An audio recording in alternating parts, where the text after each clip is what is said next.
good evening, good afternoon. Thank you so much for joining us. My name is Lynne O'Hara, and I'm the Director of Programs at National History Day. I am so excited that you have made it out here to join us for our fourth and final live webinar in our Inspiring Student Research Series. This is a webinar series that is part of the Library of Congress's Teaching with Primary Sources Consortium.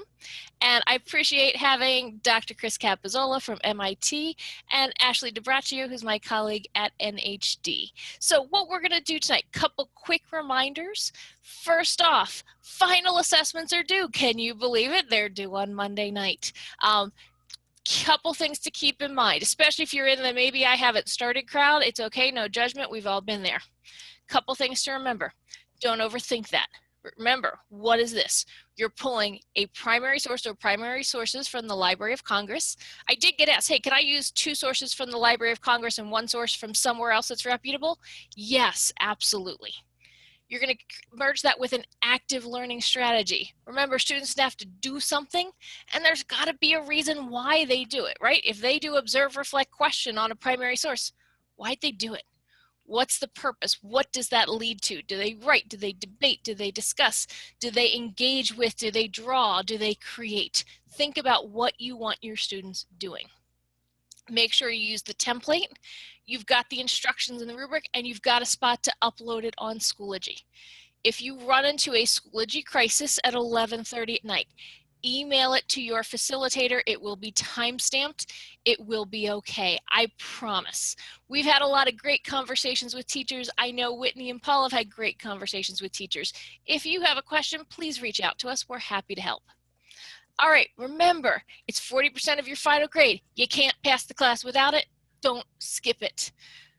You've got the rubric. We're telling you exactly what we're looking for. I do want to point out one thing that I've gotten a couple questions about. Content. We're asking you to connect to something you learned in this course. You can use content that you learned in this course. You can use teaching strategies that you learned in this course. You can use something that was brought up in a lecture, in a webinar. You can use something that came out of a discussion board. Hey, in the Module 2 discussion board, my group was talking about this particular strategy, so I want to try this. It doesn't matter what, but you've got to apply it to something specific from the class, right? Because if you could write the lesson plan without the class, what's the point? That's a lesson plan you already have. We all have those. Also, keep in mind, the final course survey is due next Wednesday. You are welcome to complete it at any time. We know that some of you have already completed it, but I do ask that you finish your final assessment before you do this. Give yourself about 15 minutes. A lot of it is demographic style questions and evaluation questions. That's really important to the Library of Congress in our final report, so we really do appreciate, and it's really helpful from our end to get 100% response rate. We will add those grades in. It doesn't automatically update, but please know that is the last grade of the course. It's a 10 or a 0, you did it or you didn't. We'll go through, we'll take care of that. It's usually the nice little bump that can kind of help a grade, especially if you're right on an edge. Make sure you knock that out before next Wednesday. All right, just like always, you've got the Q&A box. Use it. This is your last chance to drop as many questions as you can to us. Make sure you complete the survey at the end for credit. The slides are posted on Schoology. If something happens, the video will go up there first thing tomorrow morning. All right, I'm going to stop sharing my screen and turn things over to Dr. Capozzola. We're going to talk about a case study in civil rights. He's going to do kind of the history behind it, and then I'm going to do an NHD style activity at the end. And yes, you have to participate. So with that, thank you, Dr. Capozzola. Thanks for joining us tonight. Great, thank you, Lynn, and thank you, Ashley, and thank you everybody for coming. I know this is a busy time of the year. It's cold, it's dark, depending on where you are. So, thank you a lot for making the time to come tonight or to log on to watch this.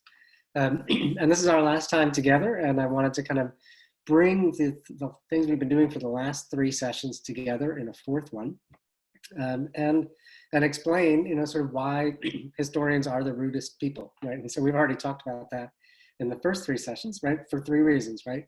We read other people's mail. We're constantly staring at people and looking at them funny, and we're listening to their conversations, right? And eavesdropping on them, right? And there's a reason, right? That pays off, and that only by really getting into people's lives and understanding how they lived and how they thought, how they communicated, can we really understand what that past meant to them and how they tried to express themselves in that, right? And so that's what we're going to try to look at in some depth tonight. First time we looked at the question of words and letters. Second, we looked at images. And third, we looked at sound and music. Now we're going to be bringing all of those three together in a particular moment in time, right? The mid-20th century civil rights movement. Now, we've already opened this can of worms in the Q&A at the beginning by asking you when the civil rights movement began. And some of you have brought it all the way back to 1619, and that's awesome and important. This focus, obviously, tonight in the document packets and so forth, focuses on a time period that we understand, and scholars at the time, identifying people who lived through it at the time also understood that they were living through something different, right? Something that was a movement specifically for civil rights, and that it was part of a long tradition of African-American protest and claiming of rights, but also represented something new. Something new was happening in the national culture and in the American South in particular. So we'll come back to that in a second. But what I want to do is give you a sense of where we're going tonight. We're going to be looking at all three of these. We're going to be looking at some stuff in the course packets, some additional materials. And I want to flag that I'm doing a couple things tonight. One, at times we'll be centering African-American agency in the civil rights movement. And then we'll also step back sometimes and look at the reactions of white audiences, whether those were opponents of civil rights, whether those were moderates who sort of tried to sort of avoid civil rights, whether those were white audiences following on the news from a distance. And we'll also think about the question of time, right? So we will spend a lot of time focused on Birmingham, Alabama in 1963. And a shout out to our teachers from Alabama, and they can share some details in the Q&A from their local history. But we'll also look at some other times, some other places, and try to figure out what we mean when we think about when the civil rights movement began, and also how and what aspects of it are still going on today.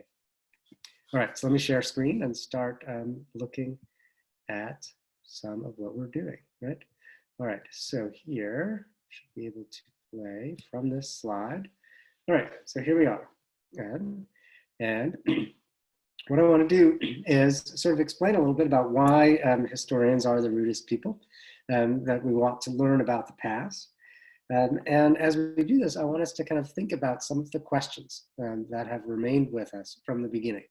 You will know these questions backwards and forwards by this point, right? You've seen some version of this in all three of the sessions that came before, right? How did participants in the civil rights movement use letters, images, and music to inform, persuade, or express themselves? And then obviously not just of how they used it, but how it changed over time. How did communications about civil rights change over time? And then that third important question, how can I inspire my students to find and use resources like the ones from the Library of Congress that we are looking at here tonight? Right? So what we'll do now is we'll move to talk a little bit about this question, right? How did they use letters, images, and music to inform, persuade, or express themselves? And in particular, focusing a little bit on letters, right? And you'll recognize these guiding questions from the first webinar that we did back in September. How have people used letters to inform or persuade? And how does the audience of a letter shape the approach of an author? And I think we can see this in two very different letters that were in the packet, in the document packet that you saw today.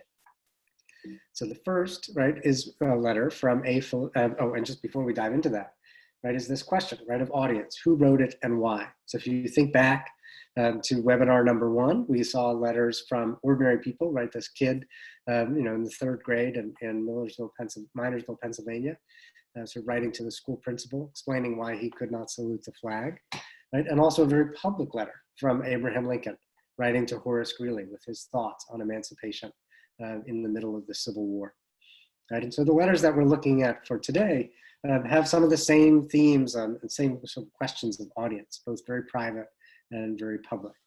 And we'll start with the first of the 2 letters, right, from A. Philip Randolph, who you see in this image. This is a picture from later in his life in the 1960s. A. Philip Randolph was, for most of the 20th century, the president of the Brotherhood of Sleeping Car Porters. This is a union of sort of porters who worked on overnight trains in service positions all across the United States, overwhelmingly African-American, but in fact a multiracial union operating for most of the 20th century. And A. Philip Randolph was a lifelong advocate of civil rights. And he was very active in the 1930s, in particular, in the connections between labor and civil rights movements of that time period. And he sat down in 1941 to write this letter, which is, you're not gonna be able to read it on the screen, but it's in your packet, a letter to from A. Philip Randolph to Walter White, who was the secretary of the NAACP, secretary basically meaning running it, sort of the head of it, with an idea. Right, and an idea that basically to push the Roosevelt administration on questions of national defense and racial equality, right, and making sure that defense jobs were open for African Americans, and sort of bringing these issues to the fore. And if you notice in the second paragraph, he says, "I have decided to undertake the organization of a march of 10,000 Negroes or more upon Washington." Right, so here we have. At its heart, this is the documentary evidence. This is the smoking gun, right, of the idea for what would eventually become the March on Washington in 1963. Now, we're not going to go into all the details of why it doesn't happen in 1941, but it was on, it was on the agenda, right? And Randolph in the Sleeping Car Porters Union and Walter White in the NAACP began organizing and began a plan for a March on Washington for racial equality, and in particular for equality in jobs related to defense and the war. This letter is from March 1941. The United States is not in the war yet, but the war is coming and the US economy is already on a war footing, right? So it's definitely the case that they understand that this is in some ways a wartime project for claiming rights. Eventually, through sort of back channel negotiations, the march is postponed. Partly through the intervention of Harry Hopkins, an aide to Franklin Roosevelt, and Eleanor Roosevelt, the First Lady, both of whom had close connections with the labor movement and with the NAACP. They were convinced to call off the public march, which Roosevelt felt would be sort of a political embarrassment to him, or at least would make it more difficult for him to do his wartime job. But he did, in return, promise to and did sign an executive order creating the Fair Employment Practices Commission, FEPC, which promised equality for jobs in defense plants and defense-related contracts. Didn't have a lot of enforcement mechanisms, didn't mean that racial equality emerged overnight, but that was a very crucial stance for the federal government to act from the president in favor of civil rights in defense that's in 1942.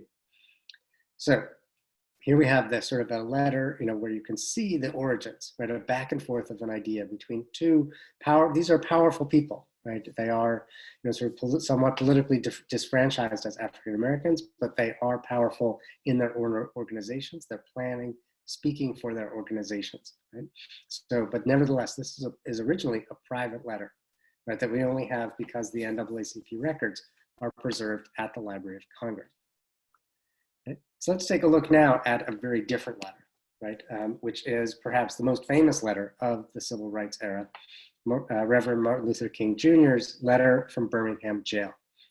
Right. So before we take a look at the letter, I think we have three questions we need to answer. First, why was King in Birmingham? It's not his hometown. He had come there in April of 1963. How did he end up in the city's jail in April of 1963? And why did he write this letter? And who was he writing it to? Right, so we'll take each one of those a little bit in turn, right? So at this point in 1963, Martin Luther King is the head of the SCLC, the Southern Christian Leadership Conference, and is working together with several other civil rights organizations across the South, and they come together to lead what they call the Birmingham Campaign. This was going to be a public protest throughout the city of Birmingham, Alabama, to push for an end to municipal level segregation laws, right? So these are laws that are on the books in the city of Birmingham. Some state level laws as well, but they figure We can target the city government to overturn city laws. That brings him and several others, including the person just to his left is Wyatt T. Walker, who would play a key role in sort of bringing the text of King's letter out of jail from Birmingham and bringing it together with other SCLC leaders and getting it published. So how in fact did he end up in jail? And he was arrested on April 12th, 1963 in Birmingham for defying a law, a sort of an order from the city government of Birmingham forbidding public protests against segregation. And King refused to obey that law, deliberately sort of sought out arrest. And here's his arrest photo that you can see here. And he came to be incarcerated in Birmingham in April of 1963 and sat down to write a letter. And the letter is very specifically in response to another letter, right? And this is, I have the text of this here. I realize we probably should have put it in the packet. And I'm happy to kind of share the link to that. And maybe I'll sort of share out the link in the Q&A when we get to the end of this. If you want to have the full text, it's also pretty easy to find online.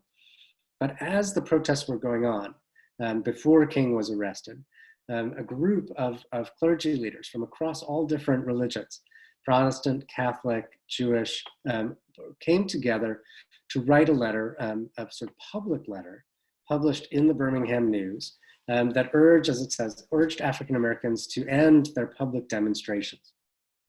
And you probably can't see this online, so I'll just read a couple of lines from it.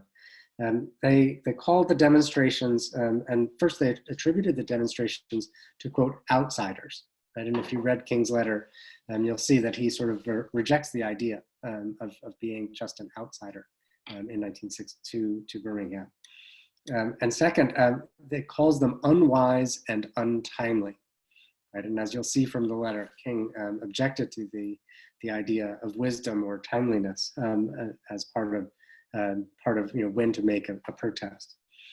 And the moderate clergy also called for, quote, honest and open negotiation of racial issues instead, and said civil rights was, quote, a cause that should be pressed in the courts and negotiations among local leaders and not in the streets.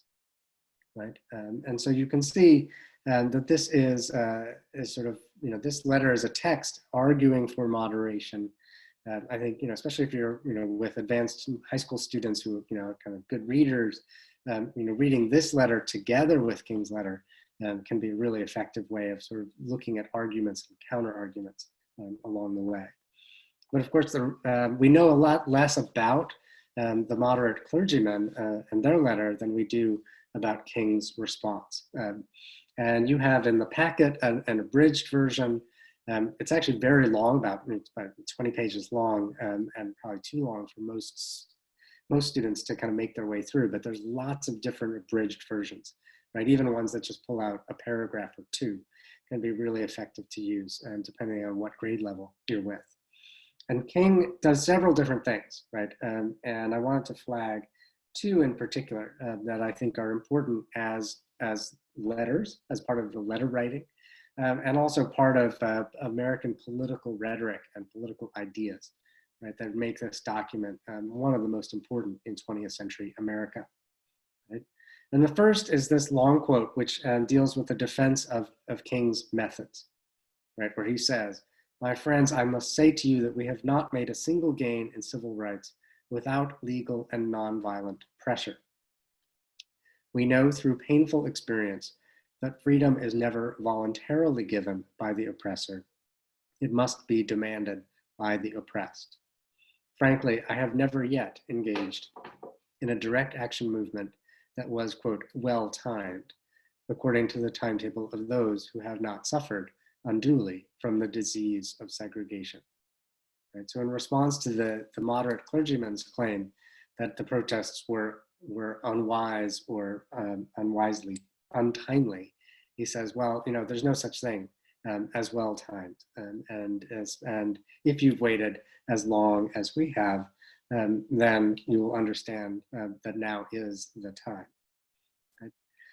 Second, I think there's a really important part of the letter where King has one very long paragraph. In your packet, it's on the second page, where he goes through a list. And if you notice, and here's where, kind of co-teaching this with an English teacher who can sort of do kind of close textual analysis can be really cool as well. You see him sort of using this rhetoric of parallel structure to say, when you have seen this, when you see this, when you have to concoct an answer to your son who wants to know, why is there racial hatred? When you take a cross-country drive and have to, sort of find a restaurant or a hotel that will serve you. It goes on and on. And then it concludes with this very powerful line, then you will understand why we find it difficult to wait. And here he's addressing specifically the clergymen in particular. I hope, sirs, you can understand our legitimate and unavoidable impatience. Right now, I think this is just a really powerful way of thinking about the burdens of segregation that King and the civil rights movement are responding to. But if you look at the top of this slide, the subtitle I wrote, When in the Course of Human Events. Because I think, if you sit down with some advanced students and put the Declaration of Independence on one side and King's sort of paragraph from Birmingham jail on the other, and then you'll see, right, what he's doing. They're doing some of the same things, right? They're creating justifications, right? In Jefferson's case, justifications for revolution from England, and in King's case, justification for civil disobedience against laws that he believed were unjust. Right? So I think it can be a really powerful way of teaching across time periods. I will give you a heads up, and you probably noticed this in the packet. This is a beautifully written paragraph. It does include racial epithets and King's reflections on them. So I find it's maybe not you have to make your decisions about how you would want to use that in your classroom and whether you'd want to read silently versus read aloud. But definitely pre-read that before you make any plans with that document. But it can be a really important moment. So what did King do with the letter? Right? He didn't mail it. He didn't put a stamp on it and mail it to the 8 clergymen who had written that public letter to him. He had to smuggle it out of the jail, sort of one page, one paragraph at a time on index cards and other scraps of paper. And like I said, Wyatt T. Walker sort of assembled it. And eventually they published it publicly, right, as a public letter. So in that sense, this is more like the letter that Abraham Lincoln wrote to Horace Greeley, right? It's designed for public consumption, not just for those 8 moderate clergymen from Birmingham, but in fact, actually for the entire American public, right? And if you trace it, it shows up in the American newspapers all across the country immediately after it is released. So let me just stop here for a second. And instead of, I figured this time, instead of asking you to fill out a poll question, I wanted you to kind of stop at each of these 3 points and just think about this question, right? And so in each case, there will be 3 times we're going to ask you, well, having seen these letters, what do they tell us about when the civil rights movement began, right? Did it begin in 1941? Right, when A. Philip Randolph sort of imagined the idea for a march on Washington, or did it begin with the March on Washington itself? Did it begin in Birmingham in 1963? Right, and did it begin, but for example, Brown versus Board of Education is in 1954, and still a decade later, right, Birmingham had not yet desegregated, right? So when, it's a long, slow process, right, and we can see those turning points. So make some mental notes to yourself. You can even put them in the Q&A now or later, but think about that as one key moment. And now, in a second, I'm going to switch to the second one.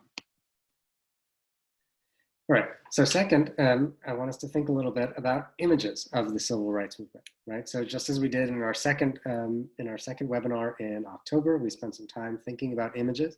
We thought about the images of power, right? How people depict themselves as powerful, how they depict sort of their opponents as powerful or weak, and the power of images, the way in which they can shape through propaganda, that they can shape through political motivation, They can shape through advertising.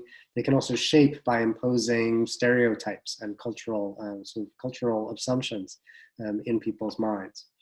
And remember, our guiding question for that month, right, was who drew it, right? Or more broadly, who created this image, right? And if you remember on the left, we have those sort of suffrage cartoons and images, either pro or anti-suffrage. And then on the right, we spent some time looking at Matthew Perry, images from the Perry expedition to Japan of Japanese people and Japanese images of Americans that were made in the 1850s. Right? And so we know that we need to think a little bit about who's creating these images and for what purposes and what audiences. And here I'm just going to focus a little bit on not all of the ones that were in the packet, but maybe this one in particular. This poster from the U.S. Office of War Information with the header "Above and Beyond the Call of Duty." The Office of War Information was effectively an official U.S. propaganda agency during World War II. They never called themselves that because they like to insist that the United States didn't do propaganda. Only, Nazi Germany and Imperial Japan did propaganda, and that's why they say we're merely providing war information. That said, they are using all the techniques of propaganda that modern media produced, including sort of very visually striking and emotionally stirring images and posters like this one. This is a poster that tells the story of Dory Miller, and since this is just tonight, we're just 2 days after the anniversary of Pearl Harbor. Dory Miller was on board the USS West Virginia at Pearl Harbor on December 7th, 1941. And he was honored with the Navy Cross for his service for manning the anti-aircraft guns on board the ship. Now, what you don't know from this poster is that Dory Miller wasn't trained in that role. Dory Miller was, in fact, not even sort of authorized to man anti-aircraft guns in 1941 because those positions were closed to African-American sailors. His actual rating was as a mess attendant second class, a position to which sailors of color, both African-American and Filipino, were restricted during the Second World War. So nevertheless, he sort of just, took charge that day and sort of, got the job done and was honored with the Navy Cross. He did eventually, soon thereafter, die in a different battle in the Navy in the Pacific.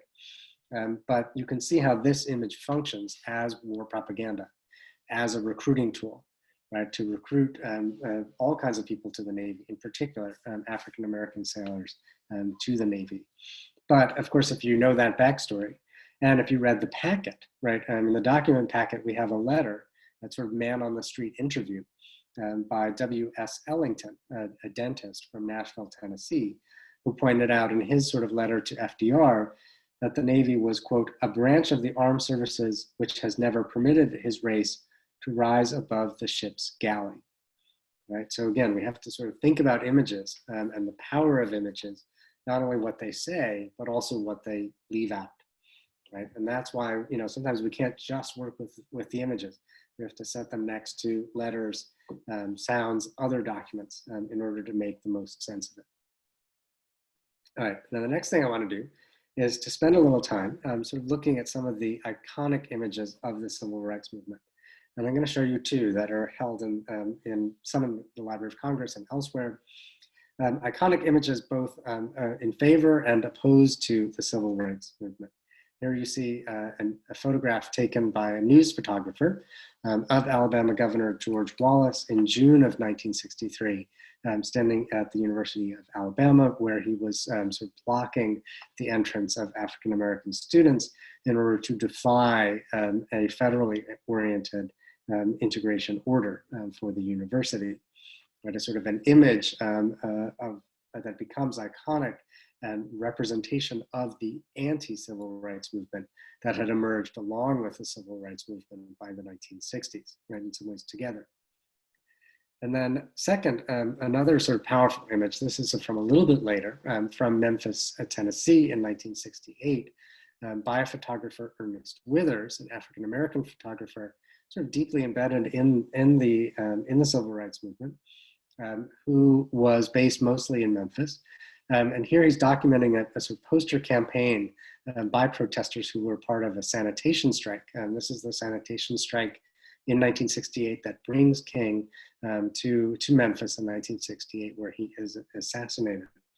And here we see sort of iconic images, and Withers has many, but this comes from a collection at the Birmingham Museum of Art. So I thought I would kind of keep our Alabama focus going for tonight. And in Withers's images, you see also sort of African Americans at the center of the story, right? Not in Withers' pictures as victims or passive or helpless victims of white violence, but really sort of claiming their rights on their own terms, right? And here's where I think that the background reading that's in the packet, one of the kind of additional readings, is a really helpful way for thinking about the power of images. And it's by Martin Berger, who's an art historian, right, who's coming to this with more training and thinking about images and the history of images than most historians have. And Berger says, that there are these iconic images of the civil rights movement, ones that either show sort of, all white people opposed to civil rights, or all Black people as sort of suffering victims of white racism, actually might not help the civil rights movement as much as people at the time thought, right? That it made the story too easy, right? And let me just read you one or two lines from Berger's article in case you didn't get to it, right? But one, he says, they frame the story as a narrative of spectacular violence, right? Spectacular in the sense, not just meaning like really big, right? Or really, but spectacle, something you look at, right? Something that draws your attention, as opposed to sort of, if you think about everyday racism, that's harder to document in a photograph, harder to convey, right? And Berger also says there are easily digested narratives, right? And ones that in fact actually sort of make it harder for us to see the enduring ways that racism was built into the system, right? Or the ways that sort of moderate whites or sympathetic whites were still embedded in these systems, right? That it was easier to look at pictures of George Wallace, or easier to look at pictures of Sheriff Bull Connor from Birmingham, than to look at, in some ways, at ourselves, right? To look for white Americans, and then to kind of think about that. Right? And so these kinds of images, whether it's a kind of propaganda image that's coming from the federal government, that's sort of making kind of a claim on equality and rights, and sort of, but also mobilizing African Americans to serve, to buy war bonds, et cetera, right? Or public images that depict the civil rights movement and capture national attention, sell newspapers, and have an important sort of role to play. And Berger, in the book more generally, which if you can get it in your local library or college library, it's a great book, because he studies closely the images of the civil rights movement that are made by white photographers for mostly white audiences, and those made by African American photographers largely, or that might have been found in African American publications, either weekly newspapers or emerging sort of magazines like Ebony and Jet. And Berger is really kind of sort of making us think about sort of who made the images and who were they making it for, in really sort of provocative kind of ways. Now, I'll stop here for 1 second and also then ask you to stop and reflect and think again about timing, right? And how this might contribute to our discussion of when the civil rights movement began, right? That clearly World War II plays a key role in mobilizing images and ideas, right? And clearly, it may not have just begun in the 1950s with television, although of course these are also, many of these images are televised in ways that capture the American public attention. And what would it mean to look at the power of images in some of those earlier periods? Some of you put in dates that were, way back into the 1700s, 1800s. And there may not have been photography then, but other images would have circulated, right? How would you go back and look at the power of images in African American claims for rights in those much earlier time periods? So take a second, jot down some notes for that. You can put them in the Q&A or save them for later for the Q&A. And then in a minute, I'm going to just switch. I'm trying to give you some time to take some notes and do some thinking along the way. So in a minute, I'm going to switch to the third section that I want to pay a little attention to, which is the sounds of the civil rights movement. Right, so remember from our webinar in November, right, we spent that session on thinking about sounds and music and history, particularly during the Depression. We had different guiding questions. And in particular, this guiding question, what is this song telling us, right? So once again, I try to keep my students from telling me whether they like the song or not, right? I don't want them to rate this music on iTunes, right? I want them to analyze it as a historical document, because the song is still speaking to us, right? Decades later, a century later, but we have to make sure that we're ready to know what it is telling us. Right? And if you think back to the webinar from a month ago, we asked like, well, why do people sing? What does song do? And we looked at a couple examples. They documenting the world around them. Right? This is what it's like in the Dust Bowl. This is what it's like in the Depression. Right? Sometimes just to express an emotion, right? To build a community, right? To keep a rhythm at work, right? We can see this in civil rights songs as well. And that if you're protesting in front of a school or a lunch counter for hours and hours at a time, song and music kind of keep a rhythm and help pass time. And people also sing to imagine a different place, right? Whether that was people looking back to an Oklahoma that they had fled during the Dust Bowl, or imagining a different place in the future, right? Imagining a better world in the future than that of the Great Depression or war or racial discrimination. Right? We can see all of those for sure. And in that sense, it's taking those tasks of author, audience, point of view, and bringing them to songs, just as we would do to written documents, right? Trying to figure out what the contexts were, but also trying to figure out how songs can sometimes get away from their creators, right? They might have been written in one period and meant one thing when they were first created, but they might have a whole nother life when they're taken up years later. And sometimes a song can make a difference just because of who's singing it or where they're singing it, right? And here I'm gonna back us up.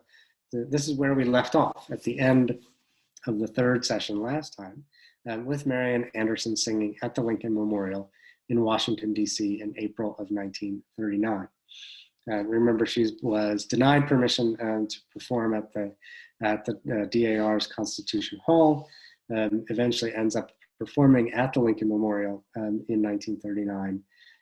And in some ways, what she sang may have mattered less than the fact that she was singing it, that she was there, that thousands of people were in attendance.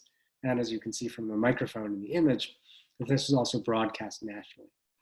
There's creating national audiences for song as protest, even if what she's singing wasn't necessarily a protest song, right?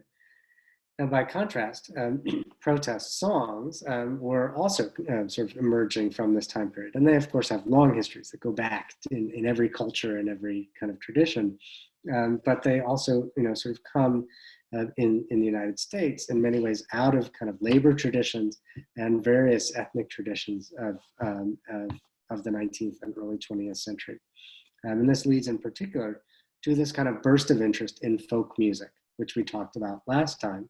And one of the readings that we included was a link to kind of an account from the Library of Congress of the story of the singer Pete Seeger, who was both a singer and a songwriter, with a life story that spans most of the 20th century. But one of the things we should also remember from last week is that music has a history. Music was changing rapidly at this time period, right? And an older tradition from even around 1900, when most people made music with their own instruments or with their own voices, to a kind of mid or late 20th century world in which most people consumed music, right, through recorded sound that would be on the radio, on records, etc. That transition was generating for a lot of people an interest in these older folk traditions that were disappearing. And they were interested in all kinds of ethnic folk traditional music that they understood to be at risk, whether that was sort of white Appalachian music, Native American song traditions, the corrido traditions of the border, African American music in the rural South. All of those were sort of coming together in this time period in really important ways. And if you remember from last time, where was all that being collected and recorded? At the Library of Congress, right? And when we spent some time looking at the story of Alan Lomax, his interactions, recording both oral history and testimony, as well as musical traditions and testimonies. And one of the people who worked at the Library of Congress with Alan Lomax was Pete Seeger, right? Who you see in this image here.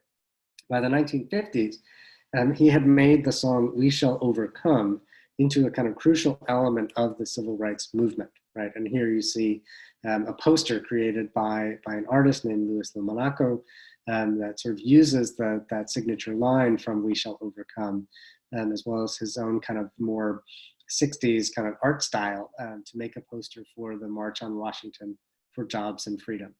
Notice the date, August 28th, 1963. That same year, right? Same year that King writes his Birmingham letter, same year that George Wallace tries to block integration, the same year as this March on Washington, but 22 years after A. Philip Randolph and Walter White had first discussed the idea. Now, this is where I think it's interesting to look not at the origins of a song, but at its long life, and songs can have their own history. Right, this is a song that you can find. You saw a recording in the packet. There's multiple recordings that you can find online. You might think that this is a song written in the middle of the 1950s, in the middle of the civil rights movement, but in fact, it's not. Right, that it's a very old song.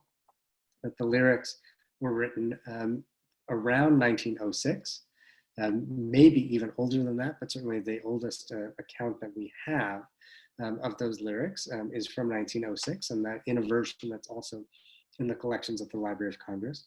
And the tune, the musical sort of tune, is adapted from an African American spiritual, right? It's sort of that, and adapted and adjusted both in its first recording around 1900, and then as Pete Seeger picks it up. Now, it would be kind of like perfect for tonight's session if Pete Seeger, sort of found that in the collections of the Library of Congress, and then shared it out.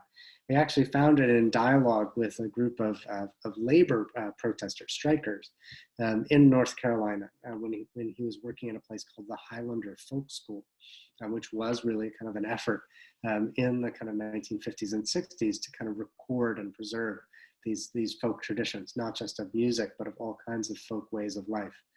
Things that people felt that industrialization and modern life and suburban life were destroying. And so he heard the song, and in some ways he popularized it, but then it only really had its life because it was taken up by participants in the civil rights movement who made it their own. Right? And the song is really simple, really basic tune. Almost anyone can play it on any instrument or sing it. You can sing as badly as I do, and you can still sing this song. But what it does is it's also easily adaptable. That the words, the language, the refrain can be very easily adapted to the particular context that people are in. Right. So here, once again, if we think about music, right, we can see that music is playing a role in the civil rights movement, but it has its own history that it's bringing to that. Right? Music is not an unchanging thing. Photographs were not unchanging, timeless things. Photographs have histories. Music has history. Letters have history. Right? And all of those are being brought into the civil rights movement by its participants, both those who are pushing for civil rights and in many ways those who are opposing them as well. All right, and so then just to kind of conclude, come back to these questions, right? What would it mean if we put all of these three things together to think about how participants in the civil rights movement were using letters, images, and music at the same time, both to inform audiences, to persuade them, or even just to express themselves. And then what would it mean if we sort of thought about how these are changing? That communications has its own history, and communications about civil rights change over time too, as new media evolve, as new sort of technologies of communication, as new habits of communication evolve, then also the ways that we communicate change as well. And then, I'll leave it to you to think about how you could inspire students to find and use resources like this. But I'm going to turn it over now to Lynne, who has some great ideas for thinking about how to do that third step in the classroom. So we'll stop there. All right. Well, thank you so much. What I would kind of like to focus on tonight is kind of translating this to students, particularly in regards to National History Day projects. And I think one of the challenges that a lot of students face is that they get caught up in using their primary sources as illustration. And so I created a quick activity that you can either replicate or adapt for your classroom. And what I did was I literally selected one of the images from this month's packet. And this is Marian Anderson. And I want to start with this question. I'm going to ask you to put your responses in that Q&A box.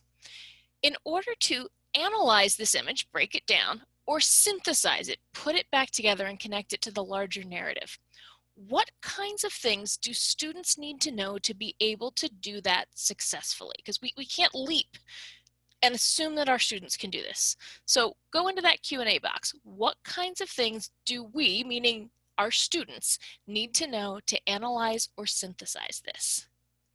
Ashley, what kind of responses do we have coming in? It would help if I unmuted myself before I started talking. All right, Rachel says, when was it taken? Allison says, what is the date? Pauline says, who is the woman? Mackenzie says, time period and place. Vicky is agreeing with her. We need to know those. Why is she singing? Who else is in the photo? The location. What is the location's importance to civil rights? How did the majority of Americans feel about African Americans? What is the event that is happening? What is she singing? Let's see. What message is she bringing to the public? Absolutely. A lot of your questions are really centering around historical context. And it's so important because if we just drop primary sources to students without giving them the context to help understand them, then they're going to construct a narrative that they're creating as opposed to one that's grounded in history, right? There's a difference between history and creative writing and historical fiction, which I love historical fiction, but we've got to be careful to kind of ground students in the context to be able to understand. So let's assume that our students have some context. Now, one way to kind of think about the History Day process is this. The first step is illustration or summarization, right? What's going on in the picture? Who is she? Where is she? What is she doing? Why is she there? That's basic information. The second step is analysis or breaking it down. And if you think about it, modules 1, 2, and 3 in this class were very much focused on analysis, taking primary sources, breaking them into their component parts, and looking at the different elements. In module 4, we've been focusing on this idea of synthesis, and this is the process we've got to take our students through as well. So one of the things, the activity that I'm going to share with you, is I'm going to encourage you to give your students a historical argument, give them the thesis statement. So I wrote this one. Leaders of the civil rights movement from the 1930s to 1960s used music to communicate their goals to the American public. The music helped to bring awareness to the movement, draw in young activists from diverse backgrounds, and communicate ideas that the American public did not always want to hear. Now, let's think about what that does. We're addressing the theme, right? This is about communication and history.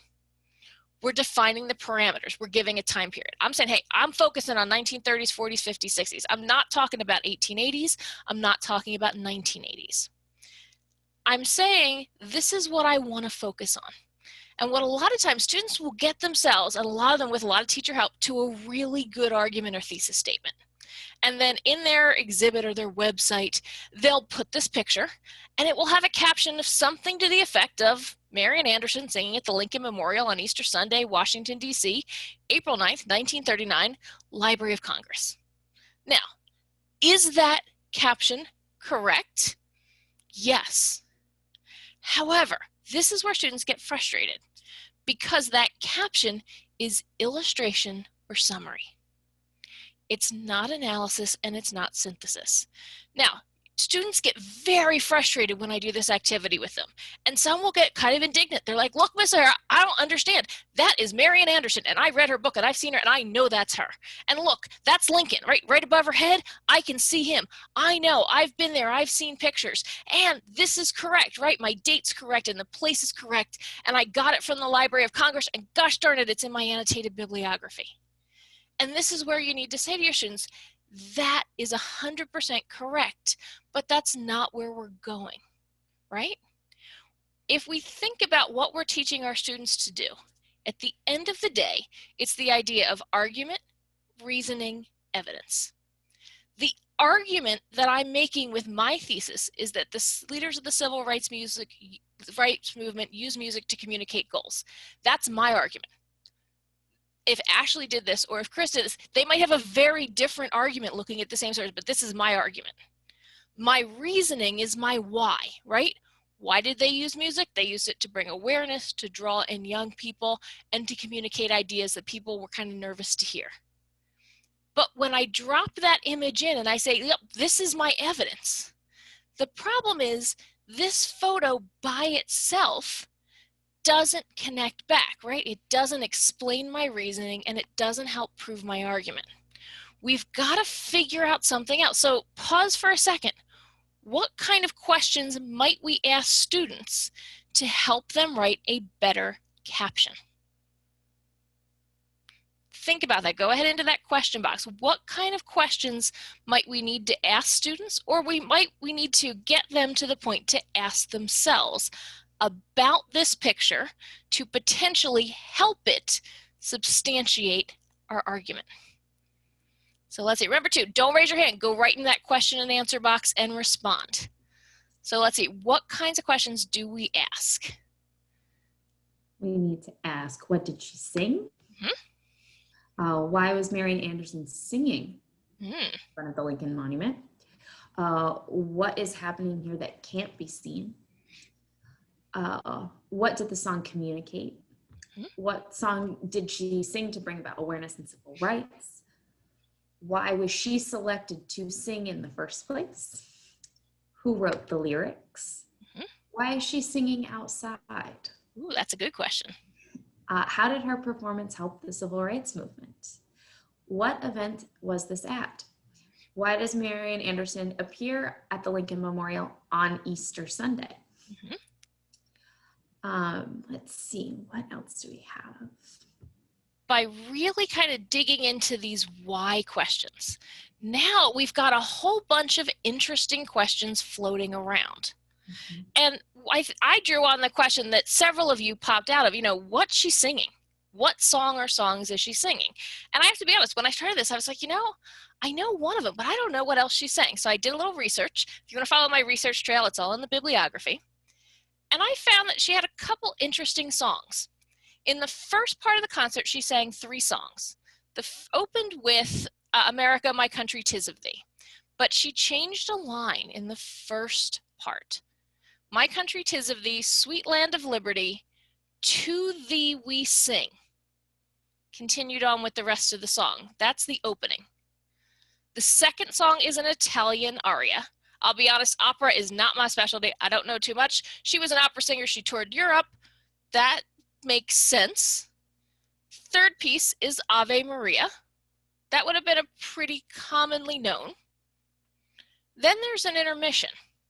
When she comes back from the intermission, it's 3 different African-American spiritual songs.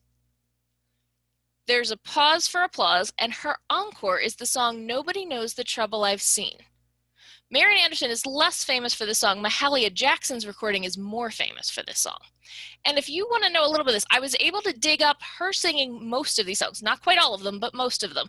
And they're in the bibliography. You can listen to some of these recordings.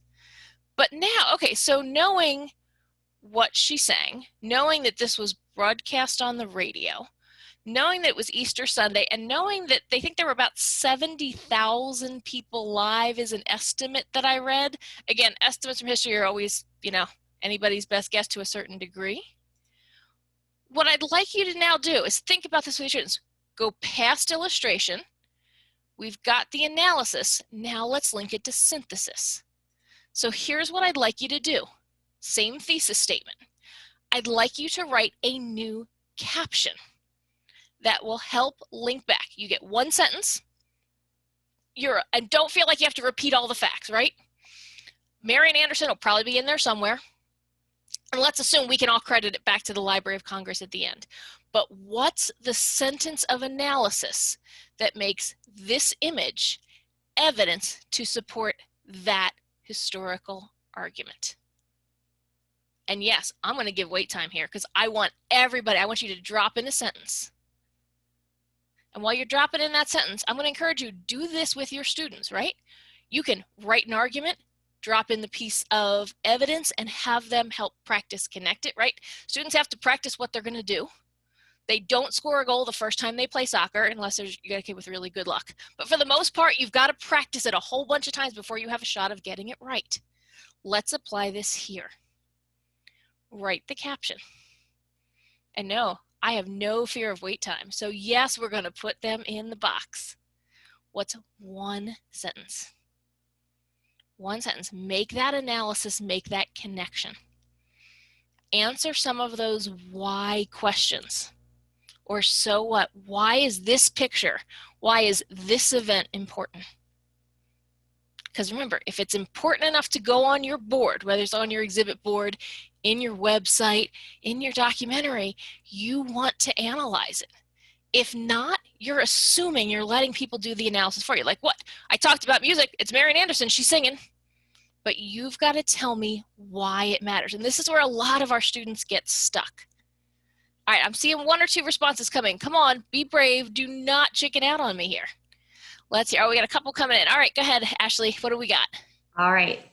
Terry said, in response to the denial to sing at DAR Constitution Hall, Marian Anderson, through the work of many, became the first African-American woman to sing on the steps of the Lincoln Memorial to a large national audience. Okay, so we're getting in a couple different things there, right? We're getting in the location and the importance of the location, the idea that there's a national audience with it. Okay, go ahead, let's read another one. Pick a different one. Rachel says, Marian Anderson sings patriotic music and African-American spirituals in front of the Lincoln Memorial in order to gain support for the civil rights movement and offer a new perspective on life in America. Ooh, okay, look, that's analysis there. That's really important. You're starting to break it down, but then connect it back up to that overall argument. And again, don't stress here. Don't worry about your wordsmithing being perfect. Obviously, we're writing, it's the end of a long day. Let's see. Let's go ahead with two more, and you can kind of pick anybody who's in the queue because we've got a couple good ones here. All right, let's see. Kristen says, Marian Anderson ends her concert at the Lincoln Memorial with "Nobody knows the trouble I've seen," pointing to the struggle of civil rights for African Americans. Ooh, so that idea, that goes to that last part, right? The idea of communicating something that many Americans didn't always want to hear. Ooh, now they're coming in fast and furious. We'll pick one or two more, and then we'll kind of wrap from there. All right. From Vicki, Marian Anderson's presentation of Negro spirituals and messages of suffering at the Lincoln Memorial powerfully inspired individuals to join the civil rights movement by appealing to emotion. Ooh, so you're not just saying what she did, you're saying how she did it. And then think about, if I'm logically reading your board or reading your website, what's the next piece? I'm going to look for a quote of somebody saying, hey, I heard Marian Anderson and this is what I did, because you're making the connection. So Marian Anderson sings on the radio, someone hears her on the radio and then gets involved. So now we're starting to draw the connection. I had my favorite history teacher always said, you got to pull the threads, right? The threads keep weaving their way through. You've got to explain how the threads connect. All right, let's do one more and then we'll call it there. All right, Jennifer says, Marian Anderson turned an event of discrimination into an opportunity to speak to a larger audience about racial inequalities in America. Interesting. All right, so I hope you can kind of see what we're doing and the path we're taking you on. Side fun fact, the coat she wore is like a bright orange color. Smithsonian has it. I've seen it. It's really, really fascinating. They have it. You can see it digitized on their website. You always kind of think it's like this dark black coat in the black and white pictures, but it's this really vibrant, bold color. So that's kind of your fun fact for the night. If you're looking for more resources, more ideas, I just want to drop an NHD resource. In conjunction with the 100th anniversary of women's suffrage, we did a project with the History Channel a couple years ago where we created a book of bell ringers. So these are 20 women in American history, some of whom are more well-known, some of whom are less well-known. These are activities written by teachers for teachers. They're designed to be 20-minute drop-ins to weave the stories of American women through American history. You can download a copy for free. You could also get all of the materials with all of the handouts and primary sources for use in your classroom. It's nhd.org/women-history. So something fun. All right, we are hitting our time. It is 8:01. We made it on time tonight. I want to say a huge thank you. We're going to stay and take as many questions as you have for as long as you have. If you need to go, thank you, thank you, thank you. Please make sure that you take a moment to complete the survey on your way out. And before we do wrap and go into questions, I need to take a moment and say a huge, huge thank you to the Library of Congress and the Teaching with Primary Sources program for giving us the opportunity to work with you this year. And a huge thank you to the teachers. You all have had a heck of a fall, and the fact that you came on board, said, yes, I want to learn, have stuck with us, and are creating some really interesting products to use in your classroom, whatever that looks like right now. Thank you, thank you, thank you for your time and investment as well. All right, let's go ahead and shift. Let's go ahead. We want to make sure that we take questions about content, about pedagogy, about the final assessment, about the thing that you've been just wanting to ask all semester long. If you've got the question, go ahead and drop it. We'll answer as many as we can in the time we have. So let's see here. Ashley, where are we going to start today? All right, so Terry had a question, and it's more of a content question in relation to the Roosevelts and the role they played in the civil rights movement. So how did Eleanor Roosevelt play into the compromise that ended the March on Washington in the 1940s and the movement by FDR in including greater rights or greater equality in federal job opportunities? Well, let me jump in on that. I think that the short answer is that that Eleanor Roosevelt's specific role is as a go-between between the Roosevelt administration, Franklin Roosevelt's administration, and sort of non-governmental organizations like the NAACP and other groups with which she was affiliated. The longer story has to do with the fact that politically we know that Eleanor Roosevelt was more sort of in favor of civil rights, was more progressive than Franklin Roosevelt. We also know that Franklin Roosevelt was more constrained, particularly by the Senate, and particularly by the role of Southern Democrats who opposed civil rights in the Senate. And sometimes Eleanor Roosevelt was out ahead of Franklin. Sometimes Franklin Roosevelt sort of used Eleanor's sort of the fact that she was further out as a way to kind of do some things that he politically was not able to do. So there's maybe also a specific story about the go-between, which was less Eleanor Roosevelt than Harry Hopkins, another kind of member of an advisor, not a member of the cabinet, but a kind of informal advisor to FDR, who played the particular role in negotiating with the NAACP and the sleeping car porters to postpone, both to postpone the march and also to work out what would be the terms of the Fair Employment Practices Commission. I will say, if you or your students are really interested in this, the Eleanor Roosevelt papers that have been digitized by George Washington University and the FDR Library has a tremendous amount of information that is and continues to be digitized. And I think that that's really cool. I think one of the bright sides of pandemic life is that a lot of our museums and archives and cultural institutions have taken staff that normally would be front-facing, right, would work in the museum or guest services, and they've had them working on different digitization and transcription projects from every kind of place, from presidential libraries to the World War I Museum. And I really encourage you to kind of tell your students, you know, look out for it, reach out. If they don't have what you're looking for, if you know the source is there and it's 3 states away, encourage your students to politely reach out, because oftentimes there might be museum staff or archivists who are, you know, willing and happy to help by scanning or copying something that, you know, maybe they didn't have available online, but they're willing to share because they want to work with students and they want to foster their love of history. And in the long run, we'll all have more digitized things accessible to us. All right, next question is an MHD question. Can you address us how to differentiate between rules with captions under photographs and when words count instead of being just a caption? Absolutely. All right. When you think of captions, captions are, I say it, just the facts, ma'am, right? Marian Anderson, Lincoln Memorial, Easter Sunday, date, Library of Congress, just the facts.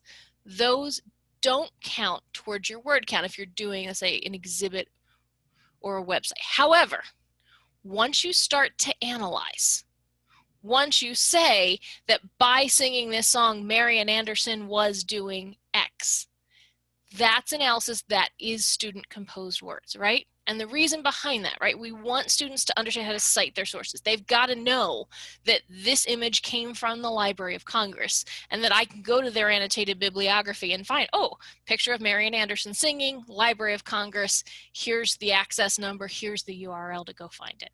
But once they start to analyze, that's their words. Now, it's tough because students will say, well, but think about what you put on there, right? Because we have limits for a reason. If you're going to put an image up, if you're going to drop a quote into your paper, if it's important enough to put it in there, it's important enough to analyze it. And that's important because that helps students think about what they put out there. Now, keep in mind, every single thing might not have an analysis statement, but you might have the picture of Marian Anderson along with 2 other examples, and then you synthesize that up in maybe 2 sentences of student composed words that talks about the role of music, using the various different examples in that section or that subsection. But remember, if it's important enough to quote it in your paper, it's important enough to explain why it matters. If not, remember, you tend to let either the historical figures or the historians speak for you. Dr. Capozzola wrote a great book, but if I take his paragraph and are like, that's my conclusion. No, that's his conclusion from his book. You can take a quote, but then why does it matter? Connect back, make your argument. And when you help prompt students, just like we did in the activity here, they will come up with some really interesting pieces of analysis. I'll be honest, I never thought to ask the question, why was she singing outside? And I'm sure if you did this with students, they'd think of 5 or 6 questions that we collectively as a group never will. And that's the fun of historical analysis. All right, next question from Peter. Wasn't the music of the civil rights movement based on the jazz age when a number of whites embraced the music of African Americans, especially in the northern states? Well, I think the answer to that is probably, the short answer to that question, Peter, is probably no. There's a better way to think about this. Is some of the things we looked at last time in the session on music is this question of what the scholar Eric Lott calls love and theft, right? Ways in which sometimes white Americans, sort of were engaged with African American musical traditions by emulating them, by borrowing them, by finding through music those places of connection that were sometimes forbidden in other places. right? So ways of sort of connecting with cultures that law and custom were keeping very separate. And sometimes points of being, being in solidarity, right? And if you think about the song from last month, Strange Fruit, or even this month, We Shall Overcome, those are songs that, where white and black artists are sort of working together. But there's also that element of theft, right? Ways in which black artists sometimes didn't get credit for the work they did, didn't get didn't get paid for the musical work they did. And I think, it's a complicated history. But I think when you think of the role of music in the civil rights movement that's coming from African American participants in the civil rights movement, it's coming from their own kind of musical traditions, and depending on their generation, you'll see different answers, right? So older, sort of established adults like King might be drawing more from sort of African American church traditions. A new generation that's coming up in the 1960s and 70s is going to be growing up on rock and roll, growing up on a whole different range of music. And so actually, I guess I take it back. My answer isn't no. My answer is the historian's answer to everything, which is it depends, or it's complicated. Well, and I'll also throw out, we did a separate webinar outside of this series with the American Folklife Center at the Library of Congress earlier this fall. And actually, we'll go ahead tomorrow. We'll drop the link to that video in the webinar forum materials folder if you find it interesting.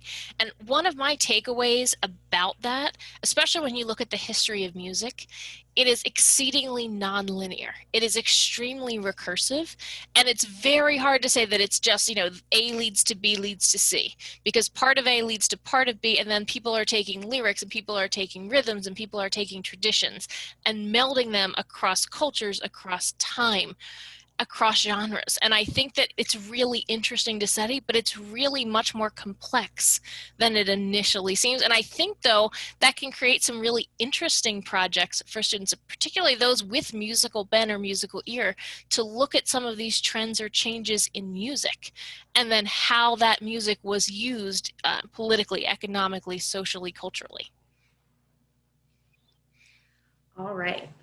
From Vicki, this one's more towards you, Lynn. All right, so she is working on her final project as a short activity, and the first version that she did was, she says, too long. It would have taken 2 days to complete. So she went through and she started hacking it down, but now she's feeling a little insecure with the fact that the entire version of the lesson isn't there, and it's kind of she feels like it's losing that vision. Any advice or reassurances as she's going through this process? Absolutely. I think you're making a smart move by cutting it down, right? If you've got something that's got 10, 15, I've seen people submit activities with 20 sources. That's an awful lot for students to participate. Think about it. You are adults with college degrees. Many of you have masters or even PhDs or EdDs. And we're not throwing 20 documents at you super fast, right? We're taking a few, we're breaking them down, we're focusing on what matters. Think about what you're doing, right? So think about what your students are doing. So if they're just looking at 1 or 2 sources, maybe they're looking at 1 primary source, 1 secondary source, 2 primary sources compared to each other.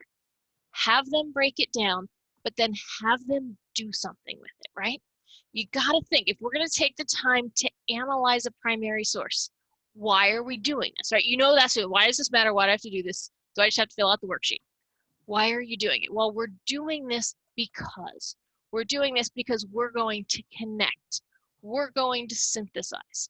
Also, remember that the people who are reading these, myself and Whitney and Paul, are teachers, right? So we understand that something came before and something's going to come after. If it makes you feel better, add a little sentence. This is going to come in my unit on X on the day after students have studied this topic. And then we know that something's going to come after this. If it makes you feel better to add that sentence at the end, like, hey, what would we do the next day or in the second half of the block or in the next activity?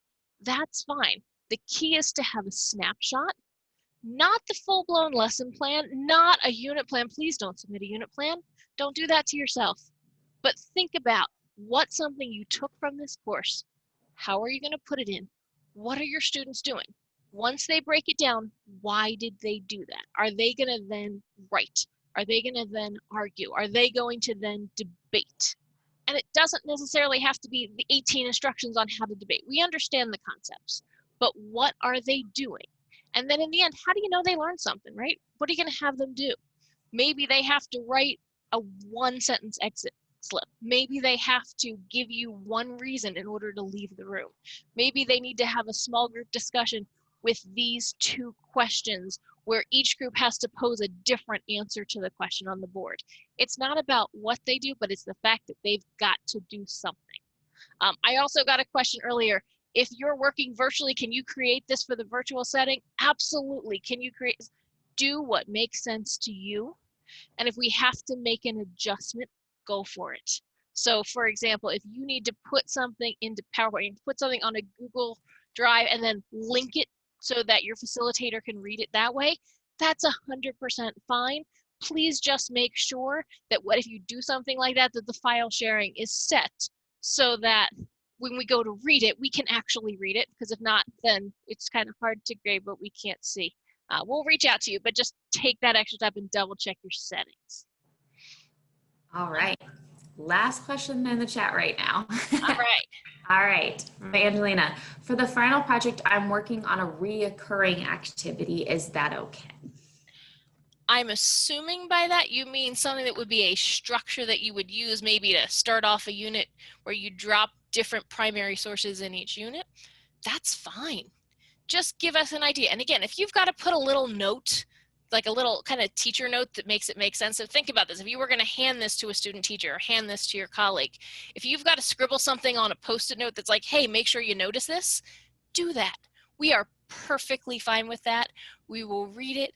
We'll give you feedback. We'll also make sure that we work to get those grades turned around and get the transcripts out from the University of San Diego for those of you who are doing the grades, as well as the professional development certificates in the mail for those of you doing the hours. We know that some of you are up against that December 31st deadline for turning over paperwork to your school district. If you're in a tough spot or need something special, sometimes I've had to write letters for teachers that say they finished the class and this is the grade and that the transcripts are on their way. We will work with you. We know that everything we send through the mail gets a little delayed these days. So if you're looking for something and you don't have it, let us know. We'll confirm with you. You'll get a note like, hey, we dropped the grades to San Diego. They're putting transcripts in the mail. Or hey, we're dropping the PD certificates in the mail. You should have them in a week. If you don't, let us know. If push comes to shove and you need something digitized and emailed to you, we will do our best to help you. All right. I think we're a wrap today. Thank you so much. Thank you, Chris. Thank you, Ashley. Really enjoyed this. I think this is a lot of fun, and we will call it a wrap for our Inspiring Student webinar series for fall 2020. Thanks, everybody. Thanks, everyone.